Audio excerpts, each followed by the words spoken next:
Good morning, everybody. I'll get you guys to come up with me too, and I will introduce you as we're sitting down.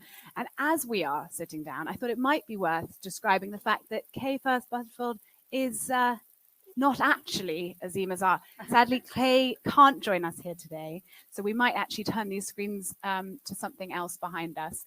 But the good news is that we can still talk about what it's like to be a responsible leader in AI, but with two of the most brilliant people. I'm very lucky because over the course of the last 2 days, I felt like there's been a constant reminder at CogX of how difficult it can be to navigate this incredibly exciting but also risky world. And we have the brilliant Charlotte Hogg with us, Europe's CEO for Visa, and Azeem Azhar, who is the author of Exponential, who has actually supported me and a lot of other leaders and now his readers of the book that's coming out in September, How to Bridge the Gap Between Technology and Society. So we have the perfect people on the stage, and really, let's kick off. I thought, Azeem, you could start by summarizing some of those challenges that we're seeing today. What's facing leaders like Charlotte? Well, thank you, and it's great to be here. And with Charlotte and Visa, I think it's a fascinating company, and I hope we get a chance to explore it, because it is one of the first companies, I think, that looks like an exponential age company in the way that it's structured, the way that it runs, the way that it touches the world. It's quite an amazing institution, so it's great to have you here. I think there's really one risk. There's only one risk that leaders face as these new technologies emerge, which is that they will do bad things to marginalize people, and there will be no redress for those people when those bad things happen. However we dress up the risks, reputational risk, algorithmic bias, did we breach GDPR, did we affect protected classes in some way through our digital hiring processes, there is only one risk, which is that these institutions have power, they have technologies, and they leverage that power on marginalized groups without there being any path for redress. And in a way, that has always been the challenge for business. One of my dear friends is the head of machine learning ethics at Twitter, and I spoke to her last week, and she gave me this this great sentence. It's, when it comes to algorithmic bias, the problem is not the algorithm, it's the institution. And you know, I was very cross with the GCSE students last summer who were running around going, because it's before the watershed, F the algorithm. Yeah. The algorithm did exactly what it was told to do, because that's all it can do. Some human, some leader, not you, but a leader, Definitely not Charlotte. asked the algorithm to do that and knew what it would do. So when we start to look at these questions, and we can do all sorts of wonderful things about compliance and algorithmic audits and so on and so forth, this is fundamentally a leadership question, which is what is the kind of organization you want to lead, and what kind of impact you want it to have in the world? Yeah, and it's tough, right? I mean, AI is different now, and it's made your lives different. How does this feel for you? Well, a lot of the things you've just said really resonate, and I completely agree with your analysis of the algorithm being some mythical force out there, particularly with a child that's just about to do A-levels. Wow. So there we go. But I also think if anything, this year has taught us so many things, but particularly that we now live in a digital world. And if we don't lean in and try and figure it out positively and see the good outcomes that you can get, you know, over 1 billion transactions that are now taking place in contactless limits, we haven't had to touch anything, then you're not answering the problem. But there are some really sort of unique things about trying to do this in a world of digital and AI. I think the first thing is it's very different from what's come before. Right? All of us as leaders think we're decently good at maths, probably. We can all count, but this is a different level of mathematics that's being used. It's harder instinctively to engage with it, and to engage with it at probably quite the deep levels it has to be. I think also from a policy point of view, as a corporation operating in the world, you know, for so many things there are laws, right? And your model is that you obey laws around the world. But this is an environment where, in fact, there isn't that clarity, and where we are discovering as we go, and there's a real accountability on corporations to think about what are the sets of principles that you build internally, because there isn't that guidance that we've typically had. And then you add to that complexity as a global company, because the views about what's okay and not okay, and what's a harm and what is a positive, actually vary around the world. And you've also got lots of pieces of legislation that touch on this, whether it's human rights or anti-discrimination, that are also different around the world. So you're navigating a kind of two orders of derivative of complexity, and that's what makes it quite different. And then the other piece is, of course, this isn't classic business decision making. No. You know, a lot of us have in various ways been trained about how do you make decisions within a business? How do you make data-driven decisions? How do you make sure everyone's included? And this is different because it requires you to bring your principles and your judgments and your views on things like what is fairness to bear as well. So it's orders of magnitude more complex, I think, than what we've faced in the past. And even within businesses, particularly global ones, we will all have different perspectives on what's fair, you know, what's an equitable outcome, what's an inclusive outcome, you know, how do you protect privacy? There are just different views around the world, and that's reflected on a management team as well that needs to find a way to communicate on these topics. So, I believe in the positive and the good, and I think we all have a responsibility to try and navigate our way there. But it is a different level of decision making and complexity than we've ever had. And I'm a big believer that financial services, which has always had a model of 3 lines of defense, is quite a good place to start, because the approach of everybody understands that there are risks as well as opportunities from the first through to the third line. The second line has a right and a responsibility to challenge, and the third line to question. That's quite a good governance structure to start with. And so I think financial services can in some ways embrace the regulation that's been there. I love your description of the complexities and also the way you packed a decent amount of maths in the response.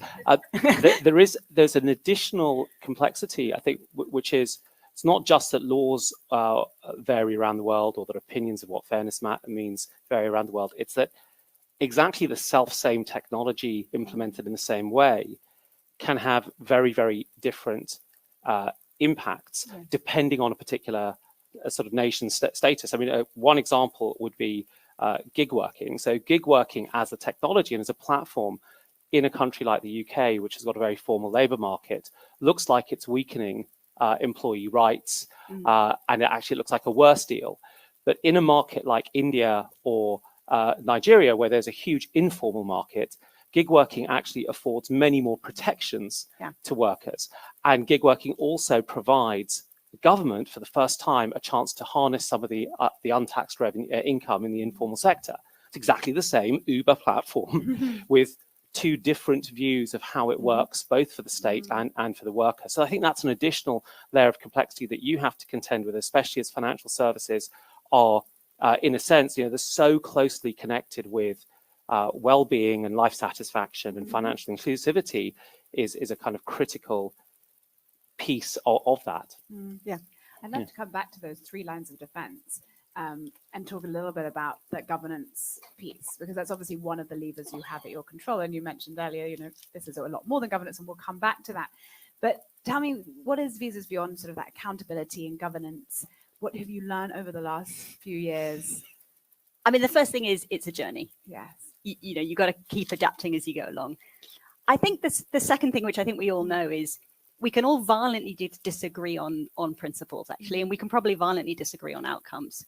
But if we can find a way to agree on how we got to those and the factors that were taken into account on the way, then I think the process, in a sense, becomes vitally important. The governance actually becomes vitally important, because that's how you can get to the point you say, I don't like your outcome, but I really do understand how you got there. Yeah. And in a sense, that maps also to how algorithms themselves work. It is a process, it is iterative, and we need to understand how it started and ended. And human judgment flowed into that is part of it. So, no question, it's an ongoing journey, and we've done a number of things on the way. Things like a global privacy office that wrestles with the different privacy laws around the world and the different outlooks on privacy, the different perspectives wherever you look. thinking about how you continuously think about models and model risk management. How do you keep updating them the more you learn? Never stop, keep updating them. And how do you recognize when you see new challenges, there's new sets of data, there's new decisions that you're using it for? How do you keep refreshing the way that the process works? I think the 3 lines of defense model is helpful, right? Because the first line in financial services has to recognize that they take risk as well as reward. That's that's embedded in financial services. And I think that accountability of everybody, particularly in a sort of judgment-rich world, that you are personally taking risks and accountability is important. So it's everybody's job, and everybody has to be educated to some level to know that it is their job, and that they may not be the data scientist, or they may not be the person who's gathering the data, but they still should be talking about, well, not just can we do this, but should we do this? Yeah. I do think there's a role, and we've pushed into this, on principles, because there are the global laws on data privacy, and we all abide by them, but they don't really take you far enough. So then you get to a really interesting topic for corporations. What are your principles? Right? And if you want to be an organization like we do that is trusted for its brand, I actually think the principles really matter. Yeah.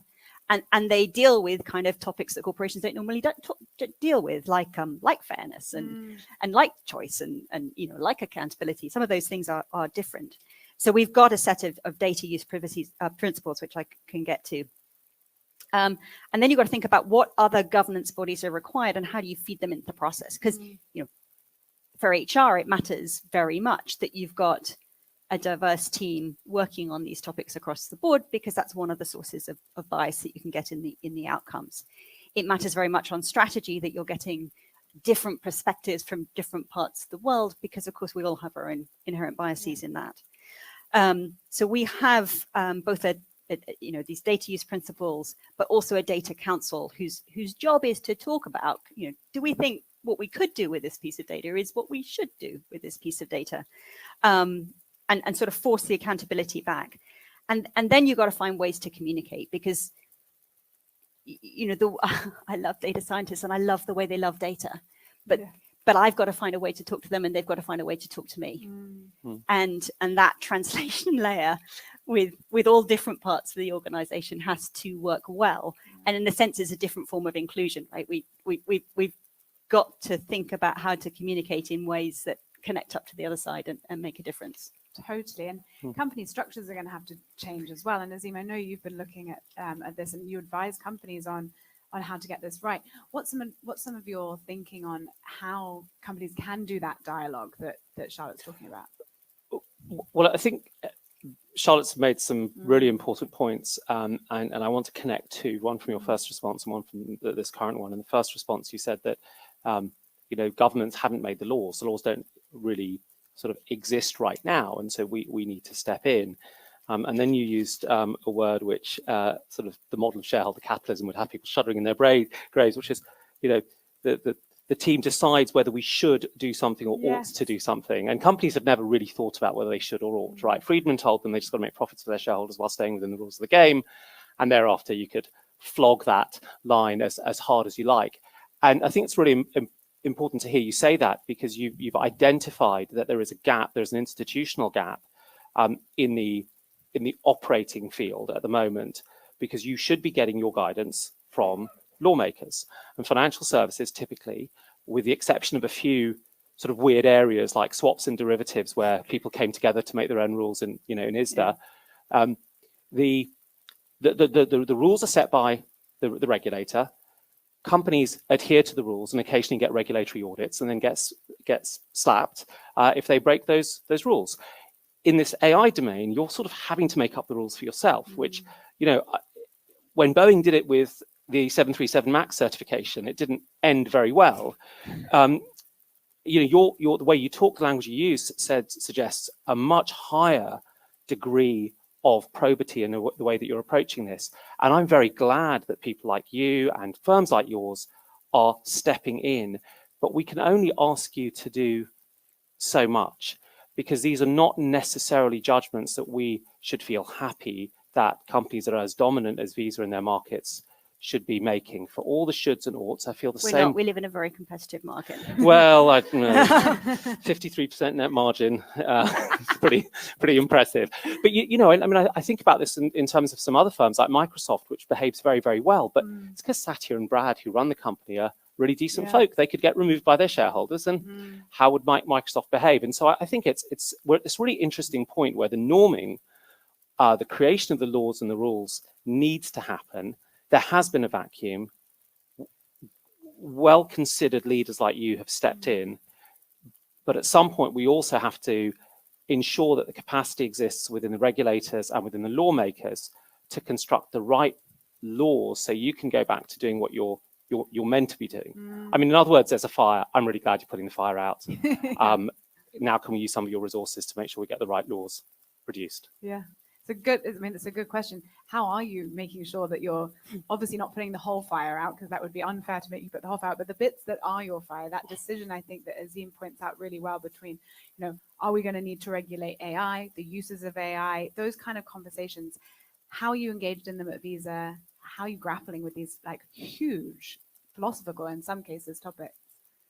I mean, you're right to say that this is a work that policymakers have to engage in as well, because in the end, national institutions exist and international ones on trust, and this is a grounding of trust. You have to be focused on it, and there's no question that there has to be greater engagement. I think what we're saying is this is going to be a bit organic, and governments and policymakers and corporations need to talk about it, because a theoretical conceptual version is not going to work on the ground, and vice versa. I do think there are some interesting parallels that you can think about in use, or some foundational aspects. So, our mission at Visa is to, and I believe in it, right, is to enable the most secure, innovative, and resilient network, enabling consumers, businesses, and economies to thrive. It doesn't say to make money. It doesn't say just to send payments to one another. It says to thrive. And increasingly, I think as we debate the future of the broader set of stakeholders that we all as corporations have, anchoring on that mission is really important. And for me, the thrive word means something an awful lot more than just making money. So I do think all that corporations do to anchor on their missions and build the principles around their mission matter a lot. And then it becomes more than just any one individual, because all these organizations are way more than that. I also think that in financial services, we have some conceptual parallels. So think about cybersecurity. Right? That is another example. It's similar, where you've got an enormous level of fast-moving expertise protecting institutions. And so how do you create the structures around that you are absolutely attracting the best talent in the world, you're at the bleeding edge of cybersecurity, you're investing appropriately, and you've got challenge. Now, we have been working on that, and all the work that the Bank of England and others are doing on operational resilience kind of ties into that. So I think some of the parallels of saying we all have to be educated enough on these topics and to embrace the technical, to learn enough, but then not lose sight of the moral judgments that come in as well. So there's a ton of work that's being led by my colleagues around how do you invest in people to mean that when you ask them to be accountable for the tools and the output of the tools, they don't just wave their hands and say, well, I had no idea what that model did. I'm curious because you about this, because you spent some time at the Bank of England. I think that's right.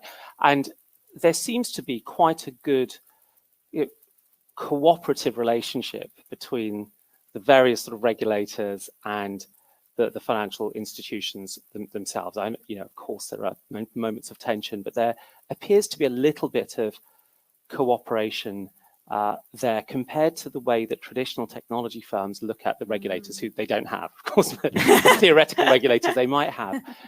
And I'm wondering about how effective, or what we can learn in other industries from the way in which things like, prudential regulation or stress testing or risk management has co-evolved through both the central banks and the financial regulators and the institutions themselves, right? What does that look like? And are there particular attributes about the way people move between those sectors, the different groups, or other things that have made it I mean, work reasonably well, 2008, 2009 notwithstanding, that we could learn in the sort of the tech sector, which has generally been under-regulated? I think it's a good question, right? So what are the hallmarks of regulation as we've divided it in financial services? Well, one is about governance, right? There's a big emphasis globally on how do financial institutions govern themselves? What processes do they go through? So back to the point earlier is, yeah, the process matters. Yeah. And the governance really matters. I think the second thing, as you say, is stress test.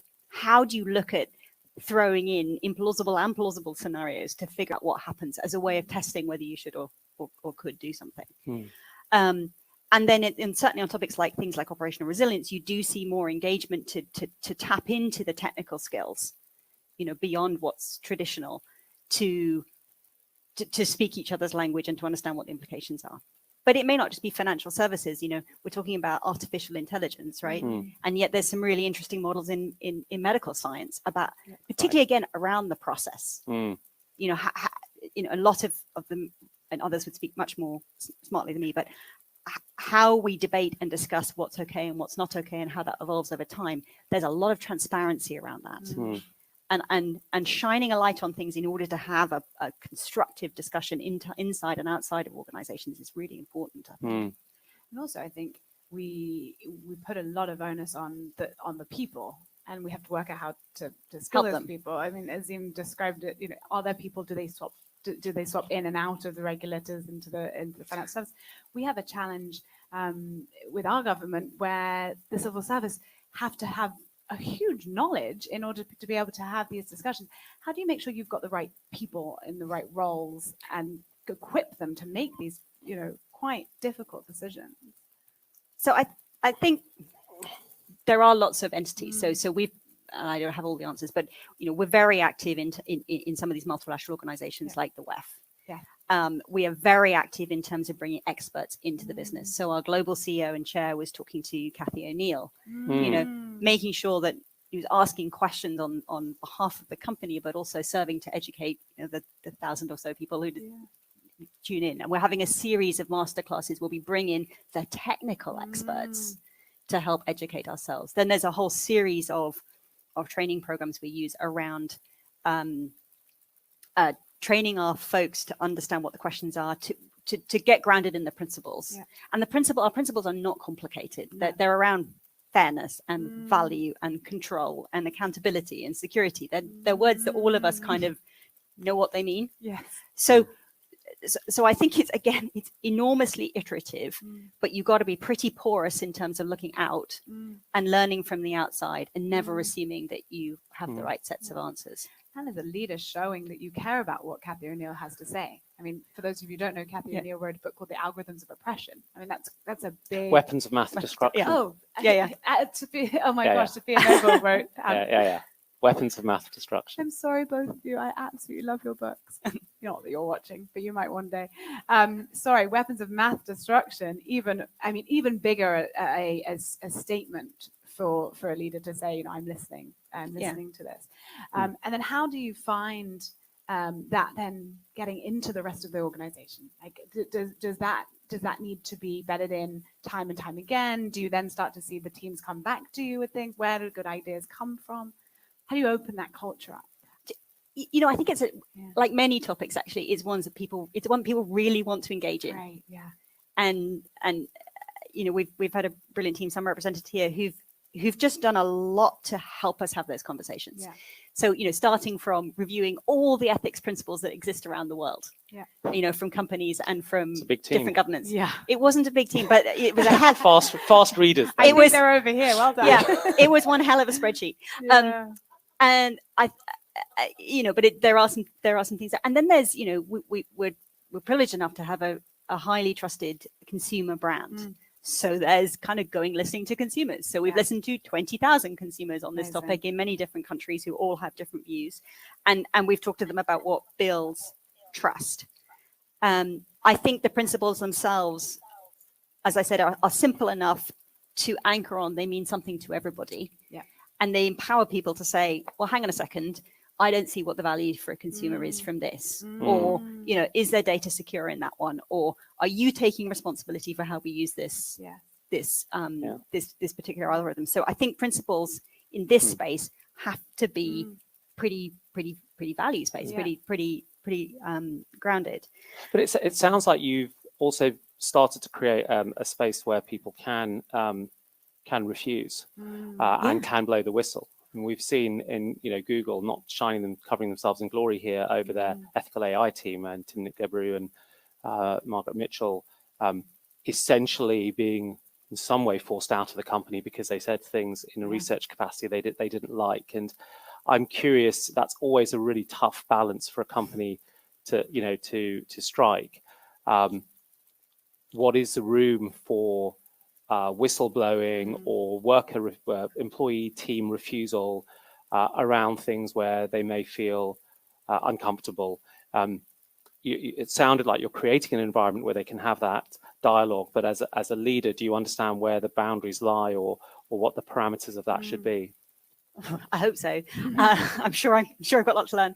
I think that the purpose of the data council is to have that debate. So when we got a new use case that we might want to use, that debate is had in a very structured way. And that data council is represented from folks around the world, but it's not the senior leaders who or it's not comprised of people who only care about the money we make. Right. And then I think at a leadership level, like, our brand is trusted, and that's our great privilege to protect. And so we've used our data and most of the AI on things like fraud prevention. And that's where we started. We believe in protecting individuals against fraud. And so stepping out of that actually it would be quite a big thing. And on the other side, you've got this incredibly valuable, incredibly trusted brand.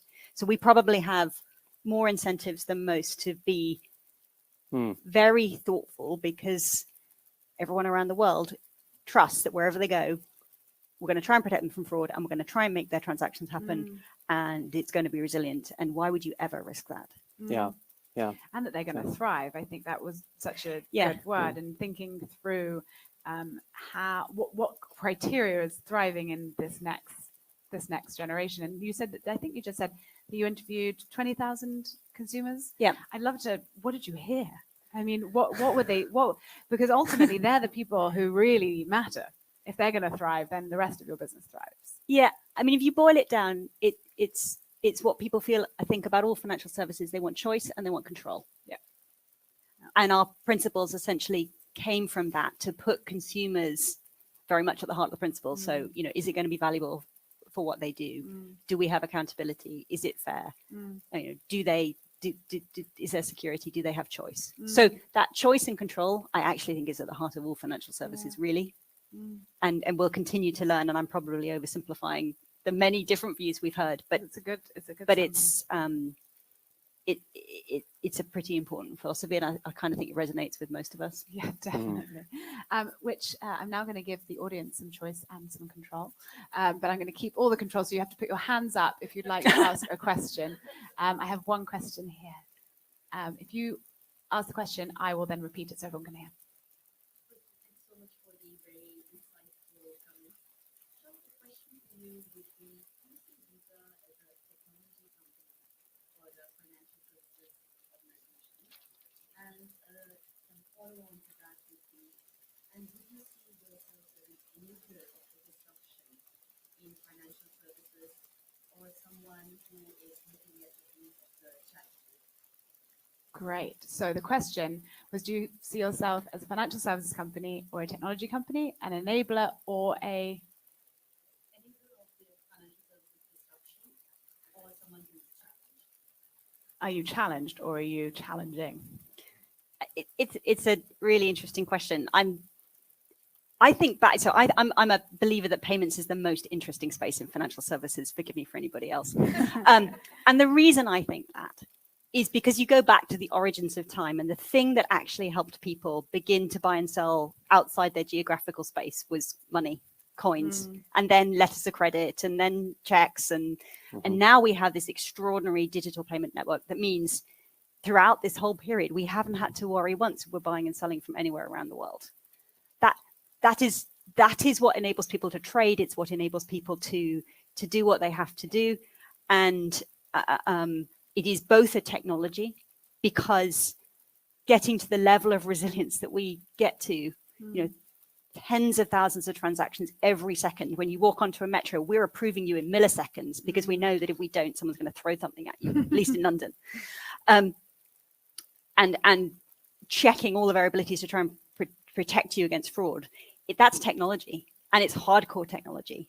You know, 10 million miles of leased lines and, you know, massive amount of redundancy. So that is technology, but it's also empowering some of the most important financial decisions people make in their lives, whether it's businesses or consumers. So it's both, I'm afraid.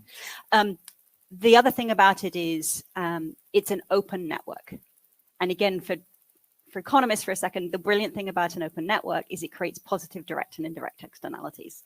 So you have to make a network that has the standards and the transparency that people want to join it, and that the more people who join it, the better it is for everybody. And that by making the standards and rules transparent, you create innovation off the top. So my answer to your challenging question is also, it's both. So we want to create an environment where everybody can, as many different use cases for consumers and businesses and financial institutions can join the network in a safe and secure way. And that new use cases, and you know, this has been a whole period of innovation, can be confident in what our rules are and build off the top. We don't play, you know, we don't play on one end of the spectrum or another. We're not conflicted. We just want to create a network that is accessible to anybody who wants to play by the rules. I'm going to add something to that. I mean, I think Visa is just a really fascinating company. I encourage people to go and read about it. You know, it has the characteristics of companies that we think of as new today. It is a network. It is a platform. Yeah. It has a core brand. It allows developers and APIs to sort of sit on top of it. Yeah. And while it's 50 or odd years old, it looks as if it could have been designed in the last 5 or 10 years as a company.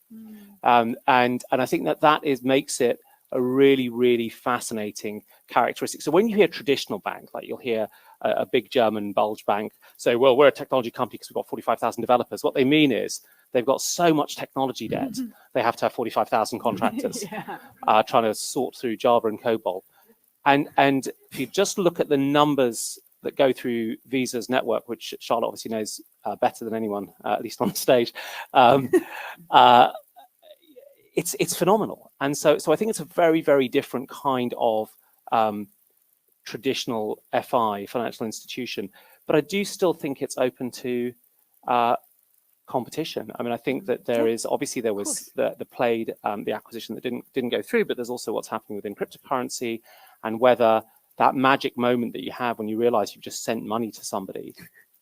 Or received it, that's or better. Received it, yeah, no, you're right, it's actually right. It is better to receive. I haven't received enough. I'll share my hash later. I think does produce some sort of early incipient competition that you'll need to think about. Yeah.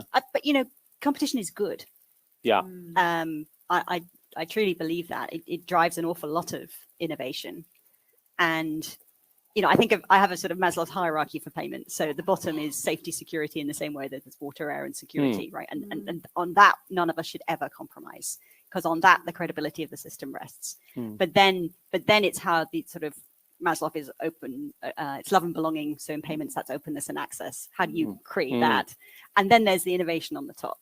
And so I think that we absolutely should welcome competition, but equally we should never compromise on things like financial stability. A lovely way of thinking about it.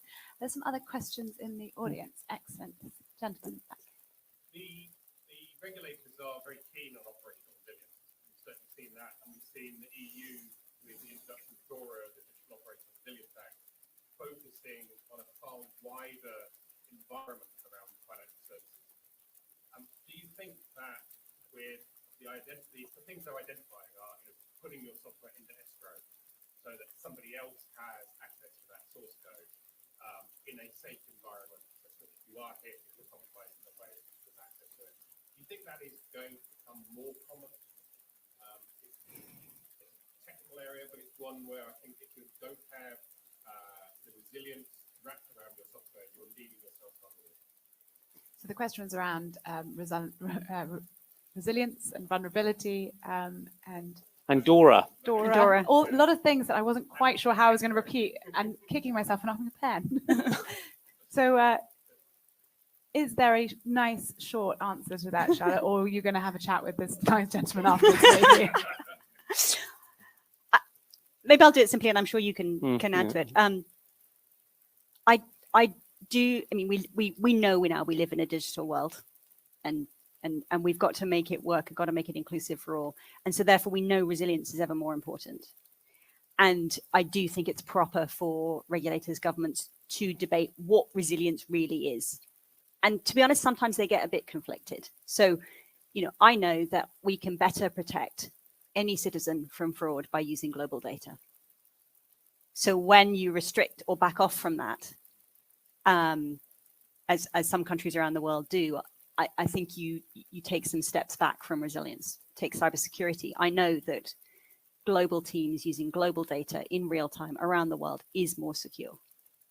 And I'd be careful to back off from that. And I think we haven't quite yet at the policymaker side navigated through those very real trade-offs between what they see as important aspects of sovereignty, and I wouldn't deny them, and what really drives resilience, at least in a world like ours. And that's in a way why I go back to Maslow and say, let's be clear what you want, what outcome you want in terms of availability and uptime and fraud prevention and cybersecurity before designing how to do it. Because I think when policymakers fall in love with a particular piece of technology, they've probably gone down the right path. They're at their best, I think, when they think about outcomes or broad sets of frameworks and tools. You can probably... Yeah, I'll say a very brief addendum. I think with one of the powers of blockchain is that the code is all open and available and in some sense sort of immutable, and you can see what changes have been made, but we're years away from that. I want to be brief, Charlotte, because Tabitha, you can't see there's a lady over there. Looks like she's got a great question. I'm so sorry. Yeah. Gosh, you're right. I'm completely missing you.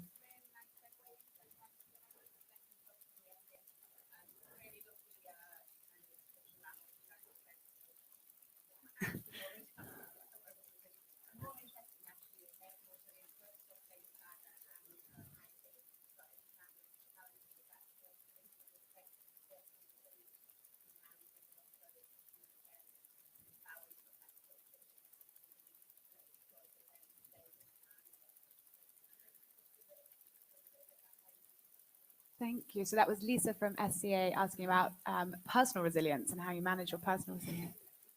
Oh, golly. I think all organizations have discovered they've had greater depth of resilience in so many ways than they ever knew. In some ways, I think it should have been obvious that we had that, because individuals go through suffering and loss and deaths of members of their friends and families all the time, everywhere. And in some ways, that's the greatest moment in your life where you have to respond and learn how to respond. And we know that humans do that pretty well. So if you start from there, perhaps we shouldn't have been surprised that organizations have found a level of resilience in terms of dealing with the day-to-day and the outside through this whole period. And I'm, in my case, I'm enormously grateful to my colleagues. 96% at one point were working from home across the board, and yet everything continued to work seamlessly.